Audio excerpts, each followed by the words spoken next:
Tortang talong with a twist of breading mix at breadcrumbs naman guys. Ang recipe natin ngayon for this video. So ito yung recipe ni Sistine Jade na ka-team gandang buhay natin. So gagayahin natin ngayon. So ako'y naglaga lang ng 5 talong. So fresh yan guys na mga talong. Hindi ko na siya binalatan kasi fiber din naman yung balat. Masarap din naman siyang kainin kasi mura pa yung mga talong. Tapos naglagay ako ng egg, ng asin at saka durog na paminta. Saka ko minix dun sa ating nilagang talong. Sunod naglagay ako ng breading mix. Tapos, naglagay ako ng breadcrumbs dun sa isang pinggan at saka ko nilipat yung ating mixture na talong na with egg na at saka yung timpla niya. Meron na siyang lasa, meron na siyang itlog at mga pampalasa pa. Binaliktad ko para parehong side ay magkaroon ng breading mix. Tapos, ayan, ready to fry na yan guys.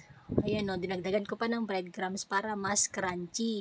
So, ito ay experiment lang. Tapos, try natin kung talagang crunchy at saka mas masarap nga ang kalalabasan ng ating tortang talong with a twist of breading mix at saka breadcrumbs.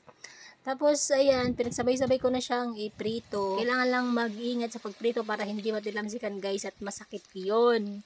Tapos, ayun na, binaliktad ko na at ready to serve na. So, serve with 4 na boiled egg at saka yung ginisang bagong isda. Kain tayo guys, yummy to. Salamat sa panonood lagi na aking mga video at tapusin sana ito lagi hanggang sa dulo. God bless everyone. Bye!